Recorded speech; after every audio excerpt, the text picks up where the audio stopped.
What is up, ladies and gentlemen? I do not, I don't have my webcam on this time, but we're gonna be playing a game here.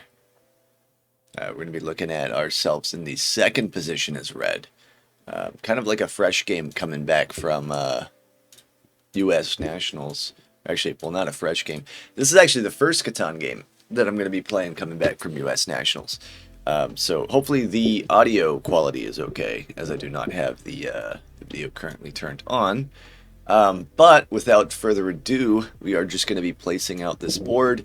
I'm going to be giving you guys my insight, my opinion on kind of the way that I play the game, kind of the way that I set up. And as always, we have things working on in the background in regards to content, but I do want to kind of churn out something that you guys can watch kind of live. You guys can watch a little bit unedited, something easy for me to put together. Work has been kind of slammed right now. For those that don't know, I actually work at T-Mobile, so this time of year is the busiest time for us due to the iPhone 16 being released today, actually. So I do have to head to work in a little bit. So if you do notice, by the sound of my voice, I may sound a little bit tired, but that's not an excuse, you know. I got to give you guys some high quality content here. But as always, I hope you guys are doing well, and I hope you enjoy the game today. So I'm gonna give a little bit of a zoom in. I think that's probably the best I'm gonna get, unfortunately. But oh well. We see 6, 9, 10 being selected by black here. I do believe that is to be the correct decision on this board. What do we want to do in second? So a couple ideas. 10, 9, 5 stands out to us because it is the strongest or weak sheep. However, I don't look at that. I'm going to immediately grab the 8, 5, 10, and I will be explaining why right now. So, excuse me. Ugh. Whereas I do believe 6, 9, 10 to be an exceptionally strong first pick, in second pick for this board, I don't even have to consider any other option other than 8, 5, 10. Reason being is that wheat is the most important resource, and this is going to be the best wheat owned strictly by myself on a coastal spot. Additionally, the brick is the rarest resource on this board with doubled 11, so getting on the best brick as well with the 10 solidifies that pick there. The sheep also we get on this, but most importantly, we get access to a 3-to-1 port. So one thing that I always stress that when playing these auto rank games where you're not communicating with the opponents, you're not able to table talk, you're not able to sway things, a 3-to-1 port becomes so much more significantly important than I would say a lot of other things when looking at a placement. So 8, 5, 10 clearly becomes the pick there. Additionally, because there are a lot of wood spots on this board, I'm not going to be too bothered with what we get on the way back. We have a lot of outs, is what I'm trying to explain. Additionally, also, 8, 5, 10 has exceptionally strong production. So if we were placing second, I go here 100% of the time. In third, I do take what blue took, which is 9, 5, 10. So I think they made the correct decision there as well. They opt to go with a side-by-side a little bit. Kind of interesting there. They're going to try to double up on the 311. They get the 8 ore. Not a really big fan of that setup because I think the 810 is a little slow. Possibility that blue contests you for the expansion spot. Not that they really use the brick port. But it also leaves the 6-4-3 for them, which is kind of awkward, but I think you have to take it for the wood port and 3-to-1 port.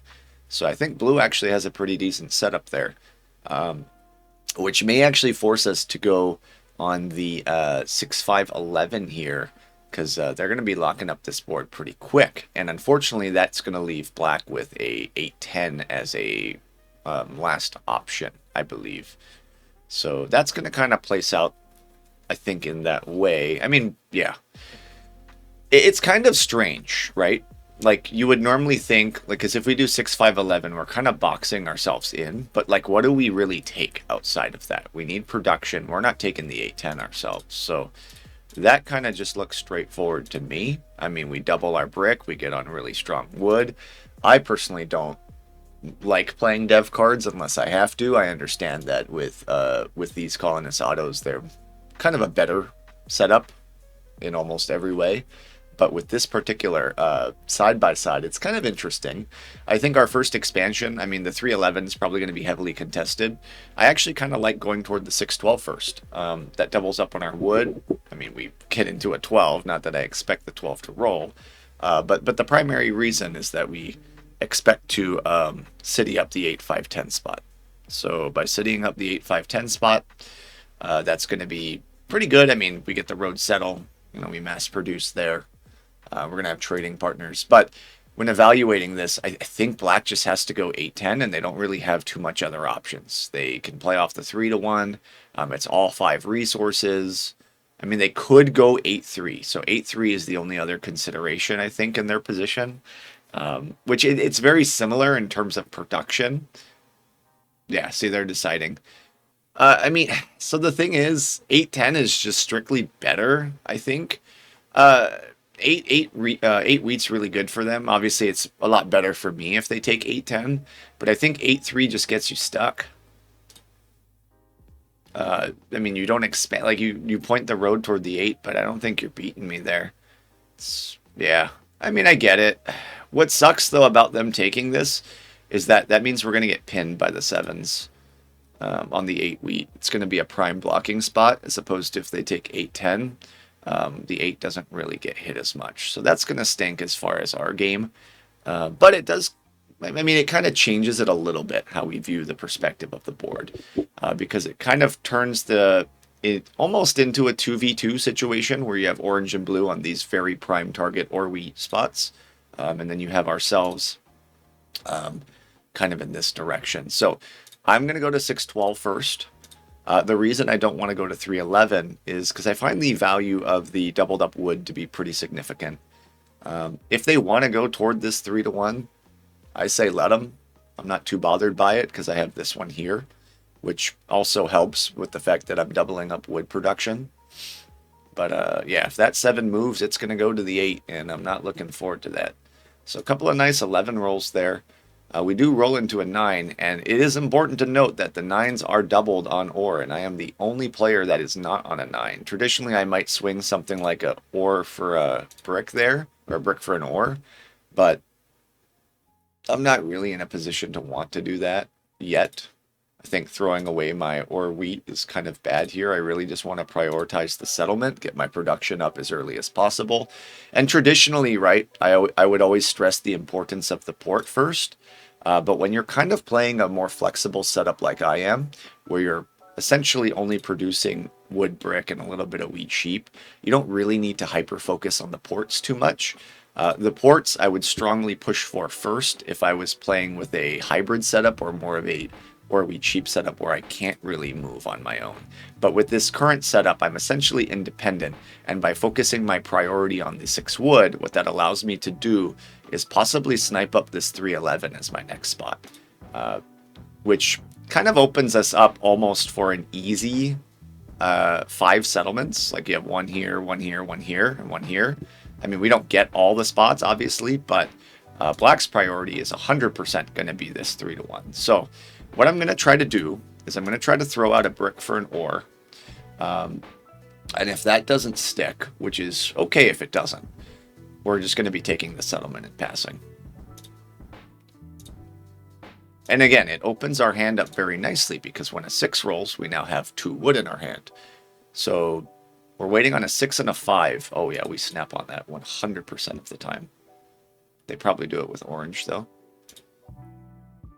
I wouldn't do the wood 1-1, but I would 100% take any 2-1 trade offered. Yeah, there you go. And I mean, it's a road for them, right? So it's not that big of a deal. It looks like nobody's fighting. Orange gets a really nice road settle on 8-10. It's good for production. It doesn't really necessarily help them in flexibility. But that's kind of why I want to gun for the 11-3 next if I get it in hand, because it stops the potential longest road connection going straight. Like they can still connect through middle, but it's a bit of an extended cut. Yeah, it also gives us a little bit more sheep, which is not terrible for our game here. We are now starting to overproduce on brick, which is funny. A lot of 11s and 10s so far. But yeah, I mean, I didn't expect to be flooded with this much brick, especially when you look at the board here, the rarity of it all, right? So yeah, I mean, we see some offers thrown around. Nothing's really going to stick here. Black has to prioritize the settlement. I honestly think that there's a chance that we get 3-11 before they get 12-9. And we're not really competing with them in that regard. So I mean, I am going to throw it on the 10 just out of sheer principle, and I think I hit orange. I know it's not a card that I want, but I'm cool with sitting there. I do want to test to see what that development card could be, if it's a knight or not. They probably rob us right back, but no, it's not. I think I have to leave the 9 ore blocked, of course, but if it's not blocked, then we hit the 10. I mean, we do need to get a city, obviously, for our game. This is where a lot of players and, well, not a lot of players, but a lot of people actually get stuck in general.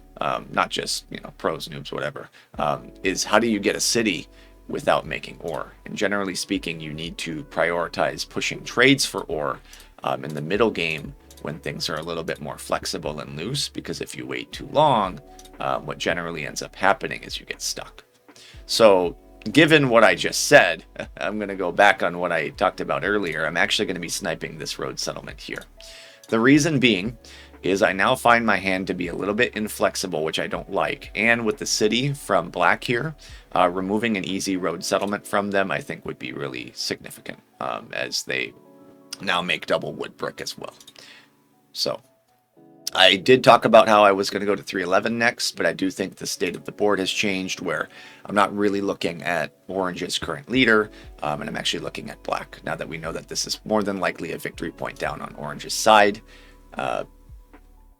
And black has an open settle to the board here, because what happens is once black settles, this becomes a 9 roll for 3 ore, and then with the city on a3, it becomes a city roll. So it's effectively a point roll for black, rolling into an 8 plus 9. So again, with that knowledge in mind, it becomes very tricky, because they effectively can get a point when any of their 2 numbers roll. I mean, if you look at it like that, that's kind of the term I would use for that. If you were to ask me to describe it in like Catan terms, I would use it in the term of scaling. Like, how does someone ramp up their game? Like, you know, you can look at a board, you can look at a Catan game and say, hey, who's the current leader? Who's leading? Who's da-da-da-da? But it's not about who's currently leading, right? It's a race to 10. It's about how that player scales. So, of course, you need to fight back, push back, you know, if somebody's pacing incredibly strong. But I would never consider, like, in this current board state, anybody other than black to be leading. I think they meant to settle there, but they actually dropped a road by accident, going by the comment. So that's unfortunate for them.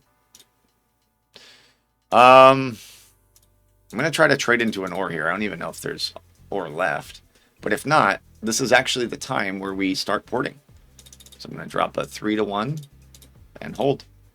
And that's where the flexibility of the port comes into play. With this setup that we have, you need a minimum of a city. And you need that city in the mid-game stage, preferably. You never want to get stuck, because if you end up with 4 settles, 5 settles, and road, you are essentially dead in a game unless you pull Year of Plenty or Monopoly to get your city down, because toward the end of the game, that's where these trades start not happening at all, right? So with that in mind, the 9 is a very power roll. So if I were to buy a dev card and pull a magic mono, of course, that would be an immediate win for myself. But the game doesn't always turn out that way. And we're very sneakily, I don't know if you guys know this, we're very sneakily actually on 6 points, because at any point, all we need to do is drop 2 roads through the middle, and that gives us the 2 points that we need for longest road. So what I'm presently trying to do is hold cards here to get into a city, although there is a good chance that black plucks from us. But the only block they really have on us would be on the 5. So it's fortunate that they're the ones moving the robber here. I don't realistically see them putting it on 5. If I'm them, yeah, I put it right back to 9, because I'm the only beneficiary of 9. So I like that if I'm playing as black. But they do, of course, need to be aware that I am now holding cards to get into my city. So it sucks, because if I block orange, the robber probably immediately moves. I don't want to solo black, even though I think that might be correct. What I'm actually going to do is I'm going to throw it to the 10. And I think I'm actually going to hit blue. Yeah, that just gives me another ore. I think they had the best chance for an ore rob there. Or a sheep. Yep, they rob orange. Nice. Okay. Which is cool with me. I mean, so a lot of people, I mean, they see double blocks and they're like, let's just do it because it's on 2 people. I think the 11 is a very inefficient, ineffective block.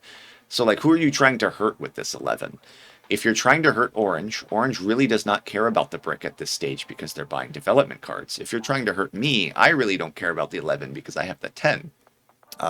So this, like, impactful double share block does not really hurt anybody. And I'm a little bit of a hypocrite because I talked about how I just hit the 9 and the 10 out of necessity there rather than soloing black, even though I think black should be soloed at this point on the 9. Yep, here we go. So immediately biting my words, but we do have the 3-1 city ourselves. And I'm going to be citying, so decisions, 9, 5, 10, 6, 5, 10. I think it's going to be this. And the reason why I say that is it turns the 6 into a free card. Now, if we get robber control, it is going to 9 ore. And I think it probably should have gone there with our last block, but I did like plucking that ore from blue's hand because that gave us the city a lot easier. Kind of also a little concerned that orange doesn't appear to have any knights with 3 down devs, so there is a chance that they have combo of VPs and monos in there. So somebody should be claiming the road at some point here. But yeah, I mean, the difference between these two cities... Yeah, there we go, 2 devs for Yop. I think their position's a little scuffed. The fact that they felt like they had to use Year of Plenty there to get 2 devs kind of maybe gives a little bit of insight as to what they have down. That 2 brick would have been nice, but it's okay. I mean, we're not really in a bad spot. So they're going to pop a dev. I think it's going to have to be solo. I'm going to try to offload this into what I can, which doesn't appear to be much. I'm trying to get a dev, ideally. Yeah, orange accepts. I think I just sniped that. I mean, maybe I'm, yeah, okay. That is the easiest, best case scenario that I could ask for, is a VP pull there. But I was going to say, maybe I should have tested orange's card because they're just going to bounce the knight anyway. But I think black is the immediate threat because they can take road here. So me pulling the VP there is perfect because the way we close out this game is road settle, and taking longest road. So that 10th point here with the VP is so easy because it effectively means we no longer have to build a city for our last point, and we don't have to buy any more devs. So they're going to double rob us, which is fine. Oh, they pull 2 sheep though, which kind of sucks. We don't like them pulling 2 sheep there. But actually, that is another dilly. I mean, I don't like it because I know it's going to be a knight. Orange has a lot of non-knights down, but honestly, I think it's okay just because our hand is stuck anyway. Yeah, the odds of us pulling a VP there, I don't think we're very high. But I like pulling a knight here because we play right after black, so we actually have robber control there. We just need to roll into a brick number to claim road here because they're going to be doing that shortly. I mean, we don't have to do it immediately. Yeah. Actually, I don't think we should be doing it at all. At least not until orange is an immediate threat to win. Because currently the way we're framing this board is that black is leader, immediate road threat, but even if they settle and take road, they're on 7. We're on 6 confirmed. And we have possible rolls here.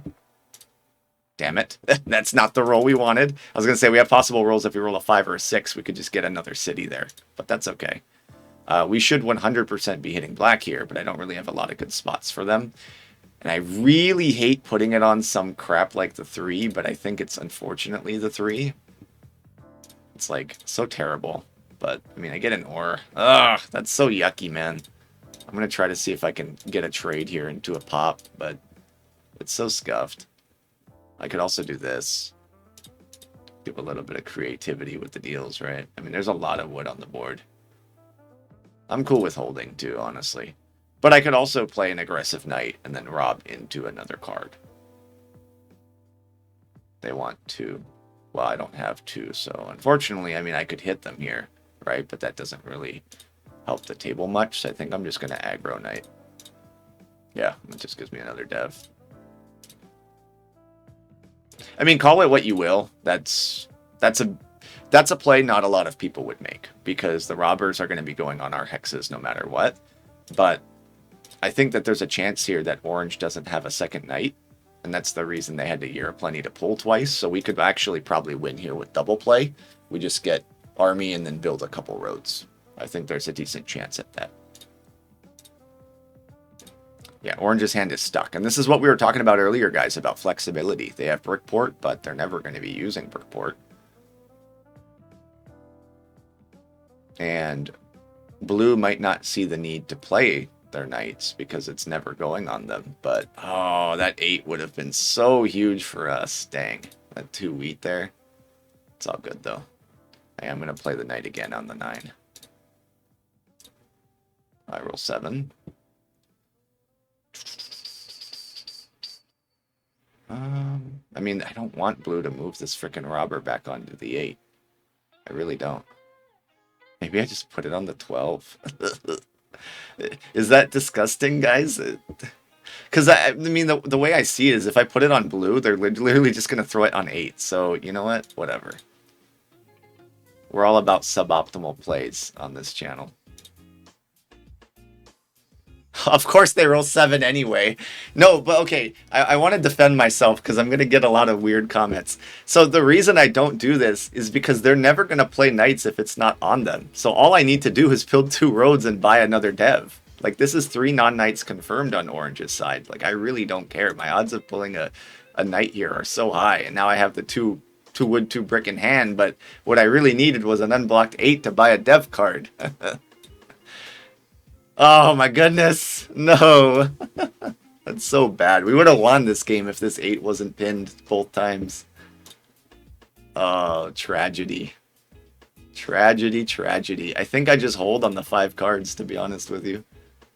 I mean, maybe I port the wood down and just hope that a 6 rolls so I don't 7 out, but if it comes back to me, I think we have good odds. Not this turn, obviously, but the following turn. Let's see if they play mono. I mean, they have 10 cards.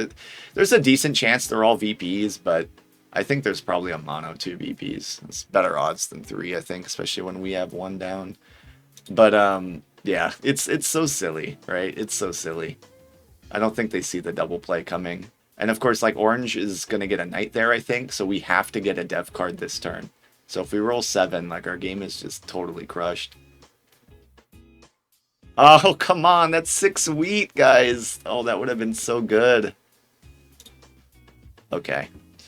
So, I'm going to try to trade. I mean, it's going to be so scuffed. I need to get a wheat here. I really need to get a wheat. I mean, I'm even willing to give 2 cards. I mean, I could do it on my own, but I'm trying to do it as cheaply as I can. And I'd even do it with blue here. Yeah, I'm going to snipe that with blue. Any trade that I can get that makes this cheaper for me. So then we're going to turn this wood into an ore, buy a dev card. No, no, no! We did not want a victory point there. Oh my goodness gracious. All we needed was a knight card because then we win with a 6 on the following turn. Oh, that is so bad, guys. The odds of us pulling knight there are way higher than that last VP.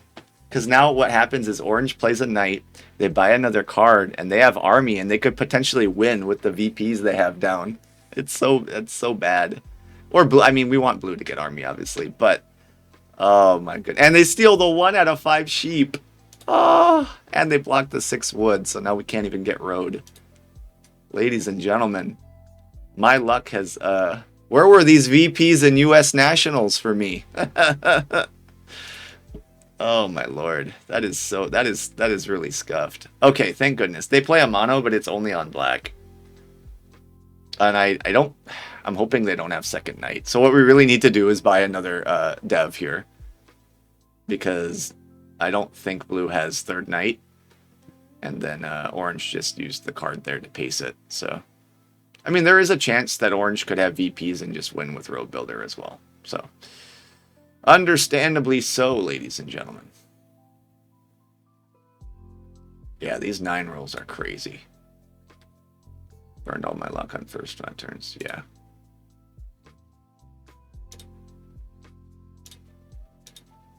You know what? I'll give you this. You need ore for wheat, right?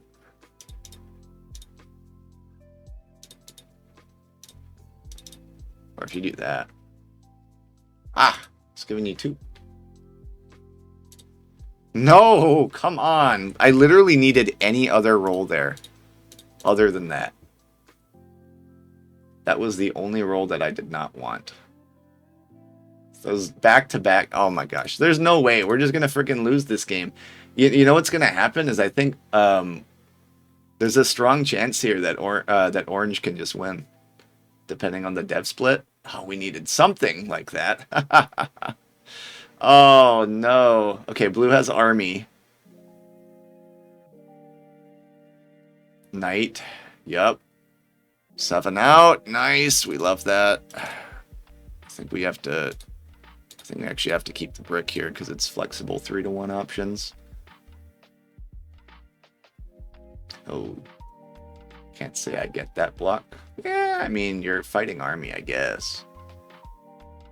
I'm just waiting on a 6, brother. Because I have to surrender Army now to Orange, and I need to fight Road, which means that I just need to get my 10th point from a settlement. I was trying to win with double play, guys. Trust me, I was. But this is going to be really scuffed because there is a chance that Orange could just build 2 roads and then play a knight. Oh my goodness gracious. Okay, so this is a really weird position because what I'm fairly confident is going to happen here is Orange is going to play a knight and possibly win with 2 roads. But I don't think we get a trade. So unfortunately, I think we just kind of put ourselves in a really weird position.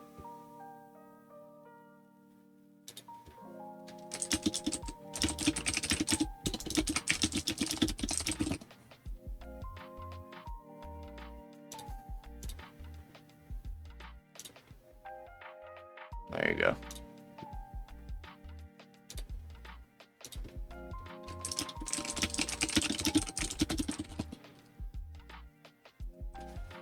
I'm just explaining the board state.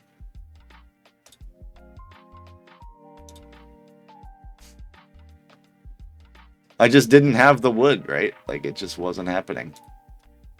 They're just gonna 4-to-1 it? That is so scuffed. Okay, come on. Now we got road in hand. But now, frickin' black builds a road and they're on 9 points. So now they just city. Yeah, that is so bad, guys. That is so bad. Yeah, he has a win now. Look like a silly...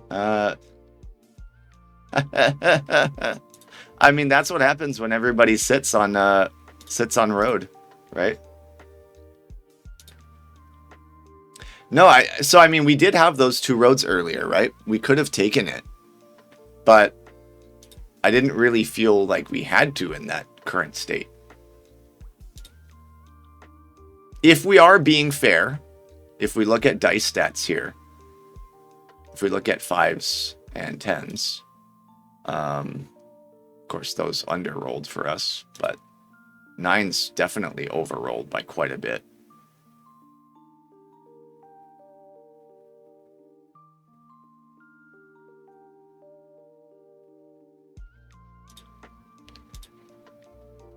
But yeah, I mean, maybe the play there is to just connect and not buy the dev.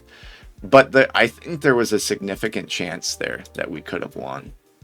And I don't know what Orange is sitting on, right? They have 1 victory point card. What are the other 3 devs?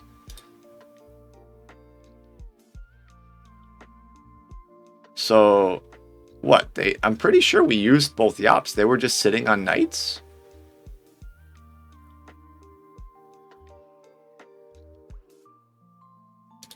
Yeah, I agree. Blue should have never been hit over here. That was weird.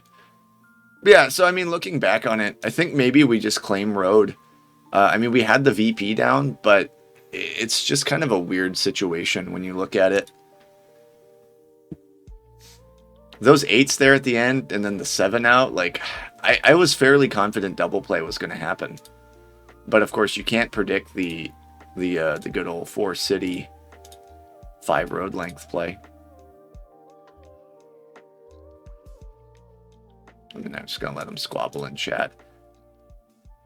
Yeah, double play was very easy for me there. The odds of me pulling that victory point when the current dev deck was 4 out was really low. There was 4 victory points out when I bought that second V, or there's 3 or 4 VPs already out when I bought that second VP. So it's that's kind of scuffed, but it is what it is, right? If I pull these devs in the opposite order, we win this game. Or if I, there's a lot of things that we can optimize better, right? But I kind of just wanted to provide a little bit of insight because that's just what happens when nobody wants to claim road. Somebody just builds 5 and that's it. I could have dropped the 2, but at the time that the game was going, people were soloing the 9. They really didn't like Black's position, so I thought I could very sneakily pull away with that, but that ended up being my downfall. Hopefully you guys enjoyed this one. A little bit of a twist there that I did not personally expect. But hey, good lesson to learn. Just take your road and don't play around with it. You know what I mean? That's on me, because if I had built 1 there, that wouldn't have been it. They wouldn't have had it. Game would have gone another orbit. All right, guys, take care.